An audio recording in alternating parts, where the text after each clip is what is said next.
What's going on, everybody? It's Jeff Lightsy Jr. here with the Black Boss Channel. We're back with my guy, Marcus Lamar. We're going to talk about all things NBA, Luka, the Brooklyn Nets, everything that's happening in Houston, the Lakers and what's happening with them, and the Clippers and the triangle offense and what's going on with that, whether that makes them a legit contender or not. Marcus, how are you doing, sir? I'm good, man. I'm happy to be here. It's Christmas Eve. I want to wish everybody a happy holidays if I don't get a chance to see or speak to anyone before then. Happy holidays, everyone. Stay safe, please. Yes, definitely. Everybody stay safe. We'll dive right into it, Marcus. We'll start with – I always find it funny, man. You're one of the funnier Facebook people I definitely have. And one of the Facebook statuses that you made, you said Luka Doncic is not a top 5 player. Please explain, Marcus, because I seen a list just the other day that Luka at number 2 as the second best player in the league. So please explain to me why you don't believe Luka Doncic is a top 5 player, and give the five players that you think are better than Luka. Yeah, ESPN put out that bogus list. They had Luka at what, number 3, I believe. Yes, they had him at 3. So that's ridiculous. See, everyone's list is basically contingent on health, but I always assume health. Obviously, when people say, oh, this team can do XYZ or accomplish XYZ if they stay healthy, well, obviously, you're saying that based on the presumption of health being there, right? So here's my top 5. I'll just give you my top 5. LeBron is number 1. Obviously, he has what I would call emeritus status. LeBron James shouldn't even need to be listed. His status on the list should be implied. But then it gets tricky because who do you have at number 2? Is it Giannis, the reigning defending 2-time MVP and Player of the Year? Or do you go with Kevin Durant, who's shown flashes in Game 1 and in the preseason of resuming his dominance over the NBA?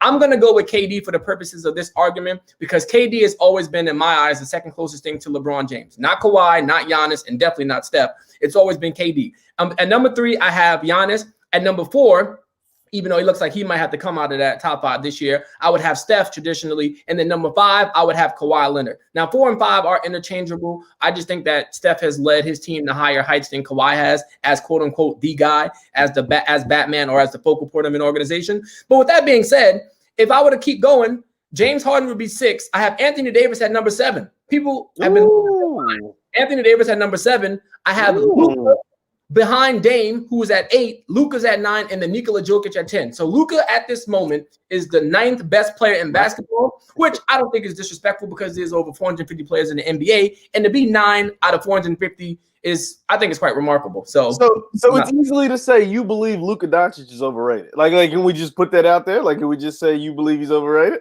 See, you're doing the media thing right now. I'm just asking because you got him in at 9. I just saw a list that had him at 2. You brought up another list that had him at 3, and you got him at 9. So can you say he's overrated? Like, I mean, yeah. So to say he's a top 2 or top 3 player would be overrating him. I think Luka Doncic as a whole, as a player, is overrated. No, he can do a lot of things for you on the basketball court offensively. Keyword, offensively. Defensively, we all acknowledge he's what's called a turnstile. Okay, he's not stopping you. That NBA players don't play defense because we've seen that people actually do play defense in critical moments, and Luka's incapable of giving you that. Now, if you're telling me that Luka's incapable of giving you that because he's young, okay, fine. But you're also admitting to the fact that he's not a great defender, and you don't get to be a top 5 player without the body of work, which he's only been in the league for 2 or 3 years, and without being able to impact the game on both ends of the floor.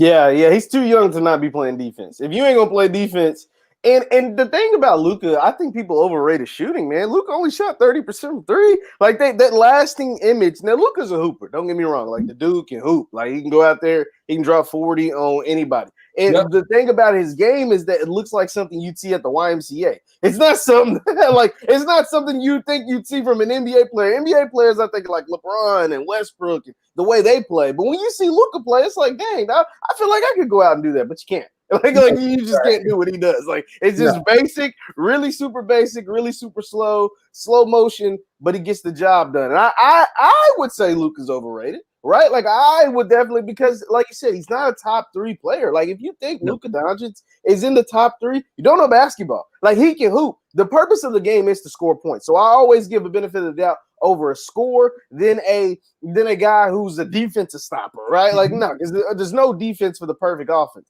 So I will say that, but I will also say that Luka Doncic has ascended to the point that he has, 1, because he can hoop, and 2, because he don't look like us, man.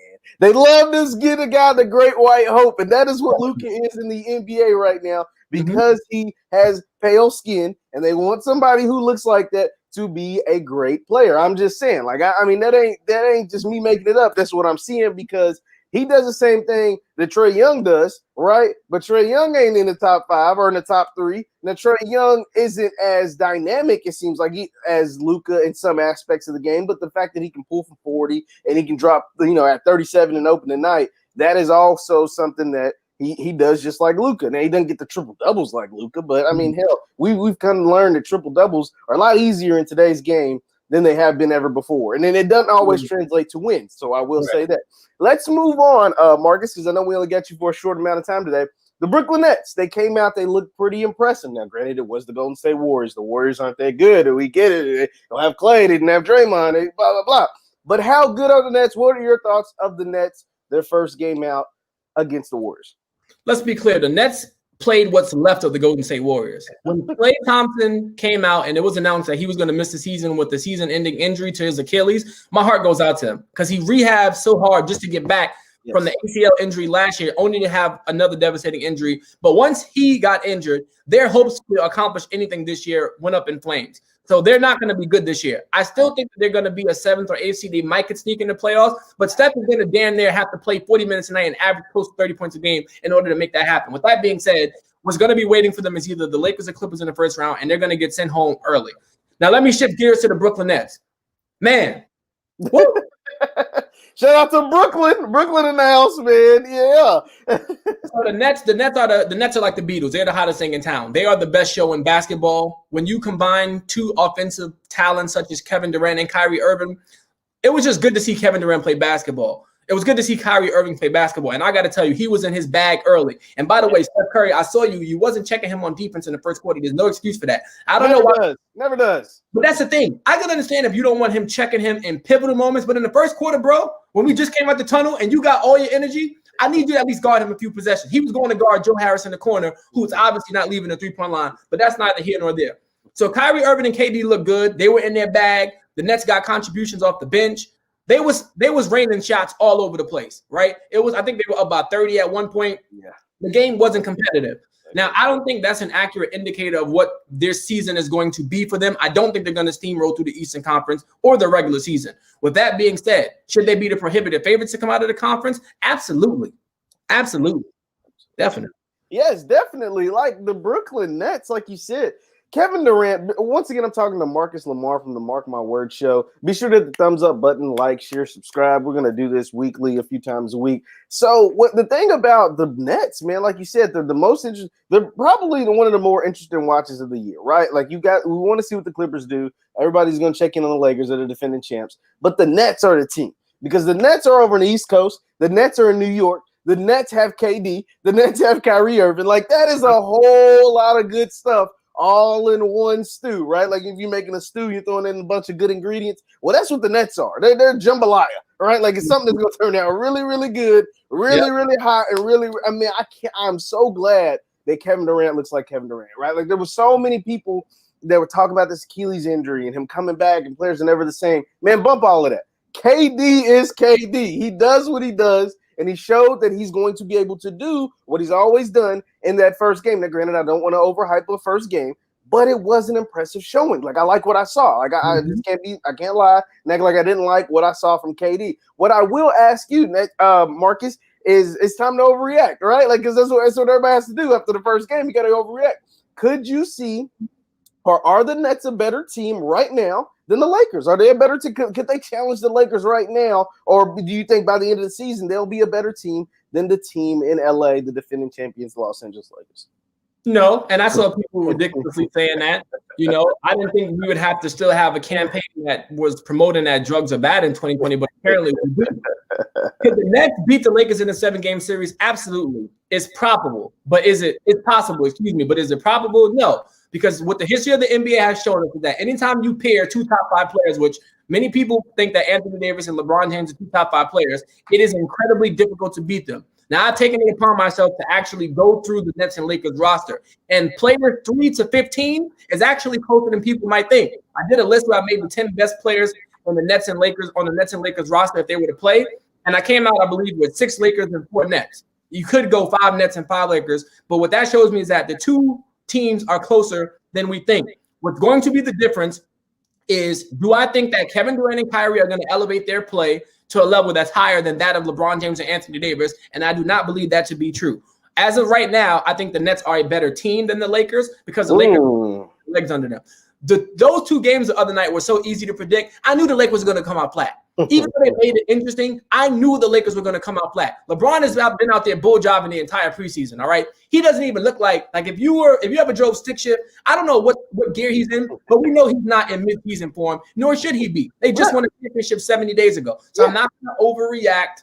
I understand people will, but at the end of the year, LeBron is going to remind people why he is the de facto best player in the NBA, and Kevin Durant, whom I have a lot of respect for, is not.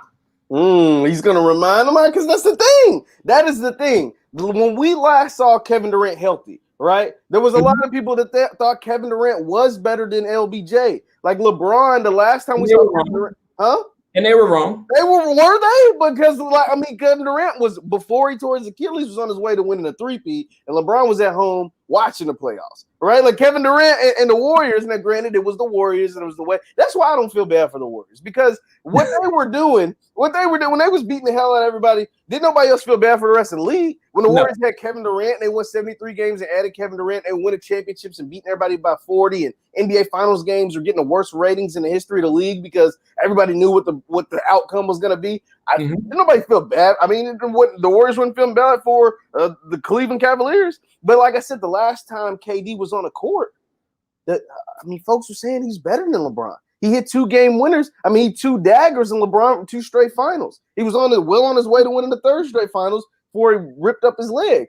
So that's the thing. Like, do we know that LeBron is still better than KD? This is year 18. Now KD's coming off an Achilles. This is year 18 LeBron. Like, this is year 18 coming off his 4th championship. Is he still better than KD? Like, is that a thing? I believe it is, and here's why. Kevin Durant missed his opportunity to surpass LeBron James. It's funny because I was actually talking to one of our frat brothers, who I know back in New York, about this right before we hopped on the call. Being the best player in the world or the best player in the NBA is not just about talent or skill set. It is about impact and mindset. Kevin Durant, from what I've heard, has given me the impression, this is his words, not mine, that all he wants to do is play basketball. Yes, he's not interested in physical activity. He doesn't want to really care for the media obligations. But wearing the crown of best player in the NBA is about mindset. LeBron has not only done that, but he's owned it and embraced it. Kevin Durant's never been a more impactful player than LeBron James. Is he more skilled? I would make the argument he is. A lot of people have a problem with LeBron James' game because they feel like it's predicated solely on athleticism. They're like, well, if he's 6'8", 250, he should be steamrolling through everybody. But it's not just that he does that. It's his ability to pass. It's his ability to elevate teammates around him. It's the fact that we've never seen a player in NBA history where everywhere he's gone, success has followed. He's either won the championship for an organization or made it to the NBA Finals. He's proven that he can win with wing players like D Wade. He's proven he can win with undersized guards like Kyrie Irving. He's proven he can win with bigs like Anthony Davis. LeBron James is what you would call the ultimate insurance policy, because when you sign him, he insures you a championship or at minimum a trip to the NBA Finals. We've never seen Kevin Durant do that. He doesn't have what I would call a bunch of moments in his career where it's like, damn, he left an impression on your mind where it's like, this might be the greatest player I've ever seen. Like, there's some argument there. Kevin Durant is an elite player, but he's not even top 10 right now, if we're really being honest. Well, yeah, that's the thing. Like, LeBron is now considered in a lot of circles GOAT James. We don't hear too many GOAT Durants. Right? I hear too many GOAT Kevins walking around here. No, I definitely get that. I understand that concept wholly. That is why right now I'd say the Lakers are a better team, simply because I've seen LeBron James win a championship like this year, right? Like, I've seen him win in the last 2 months, right? And Kevin Durant is coming off that Achilles, and Kevin Durant, the last time he was the lead guy of a team, like with no Steph, no Clay, no Draymond, that team wasn't winning the finals. Hell, that team only went to the finals once. So that I need to see it. Now, granted, you are in the Eastern Conference, which I think is the weaker conference. You are with a guy like Kyrie Irving, who has championship pedigree. And that is what I think they have that the Clippers didn't have last year. They have a team that has 2 guys, not just one guy who don't talk, but 2 guys that are vocal, that have championship pedigree, that will help Brooklyn a lot moving forward. I'm glad that's what's going to make them competitive, and that's why I think they are the favorites, or should be the favorites, to come out of the East. Now we'll continue on because, like I said, I know you got to go. The Houston Rockets, it is a mess down in Houston. Marcus, James Harden's going to parties. Guys are getting COVID haircuts. COVID spreading through the barbershop. Like, what the hell is happening down in Houston? Out of your thoughts, everything. So here's the thing. Whatever James Harden is being accused of, whatever they're accusing him of, he did it. Without definitely did it. Guilty. I saw that ridiculous Instagram he posts where, this is the narrative y'all always come up with at the end, the real gonna prevail, and I was just supporting a friend's business. Look, we know what you're doing, James Harden. We know what you're doing. We clearly know that you're disgruntled and that you want out. It's inevitable. The Houston Rockets will trade him. By hook or crook, James Harden will not be a member of the Rockets, which is why I have them missing the playoffs this season. They're not making the playoffs once he departs, right? But here's the thing. I'm looking around the NBA landscape. If you watched the Brooklyn Nets the other night, like I said before, the season started, they don't need James Harden. That was further evaluated, or that was further confirmed the other night. There's a lot of teams, the Miami Heat have reportedly withdrawn their trade offer for James Harden. So who's really going to sign him? Right now, he's looking like he's going to be playing or suiting up for the expansion Bobcats once Adam Silver adds some more expansion teams. Hey, they coming to Louisville too, by the way. We're going to get a team. It's going to be Seattle. It's going to be Louisville, but that's a different topic. I mean, that Louisville, Kentucky might be a great stop, but it looks like that might be the only team that might be interested in him because the Sixers are unwilling to part. James in Louisville. I would too, because James Harden is gonna put butts in the seats. He's gonna sell tickets. He's a prolific scorer. He's proven that he can elevate a franchise. But who are we kidding ourselves? James Harden's not a championship player. He's not Mount Rushmore of people who can lead teams to a championship, which is LeBron, KD, Steph, and Kawhi. That's it. Outside of those four players in the NBA, everyone else is out there just running around getting cardio in. You can cardio in and catching checks. I mean, NBA players catching big checks. Ask Giannis. He getting the $45 million bag. Yeah, James Harden, man, it's just so crazy. Well, let me rewind a little bit with the Rockets. So the Rockets, and what I say, COVID haircuts. Kenyon Martin Jr., his son, Kenyon Martin Jr., got COVID, and then all the team was together getting a haircut at somebody's apartment. Apparently, I don't know if they brought in a barber or somebody on the team's nice with the Clippers. They didn't specify, but regardless, so they was all getting cuts, and they was in there with a dude who tested positive for COVID, and obviously the game had to be postponed because they didn't have enough guys that could suit up. So that is a mess in itself, and we will continue to see that. Like, that's the first postponement, and it happened on opening night, but it will be more postponements in the NBA. Like that's just, I mean, look at college basketball, look at college football, look at all the sports that allow teams to travel and teams not to just be in a bubble. The NBA was able to work in a bubble during the playoffs, and it was perfect. But now that you ain't in a bubble, you're going to deal with reality just like the rest of the 300 million plus Americans and 15 million Americans that got COVID this year. So, James Harden, the longer the Rockets wait, the worse it's getting, right? Like, I mean, you see that he's getting fined. He's still going to parties without masks. He before that, he was on his strip club cross country tour in Miami and Houston and Vegas and all these different places making it rain. In Atlanta with Lil Baby making it rain. So James Harden is clearly, his mind ain't on the Houston Rockets. I think his mind is still on basketball. The man's so talented he can still go out there and drop 40. The next time they play or the next time he's allowed to be on the court. But his mind isn't in Houston. Like, he don't want to be there. And the longer you wait to get rid of James, the worse it's gonna get. Like, it's not going to get better. The worst things are going to get. And that's why I think you have to hurry up and move off of him, right? Like, I mean, you can't keep him around and allow him to be a distraction to the team. Now, granted, he's not a distraction to himself because the man can do all of this and still hoop. But the fact that he's still on the team is going to be a distraction for the team moving forward. I don't see how you allow James Harden to come back in the locker room, do you? Like, how can you let that happen? No, I was thinking that to myself too. I would send him home. Like, I would do one of those things where I would continue to pay him, right? Because you're gonna have to pay him whether he plays or whether he doesn't pay, because NBA contracts are guaranteed. Yes. But I don't want that type of energy in my locker room. And it's clear that he's going to do everything in his power to force his way out. And I understand it. This is a part of the leverage that superstar players have in the NBA. So I'm not even totally mad at it. A lot of people feel like his behavior has been irresponsible, which I understand. He's going to continue to live his life a certain way. But again, what is the market for James Harden? He keeps messing around. He's going to end up somewhere like the New York Knicks. He's not going to end up with a trade destination that he desires. He's not going to Miami.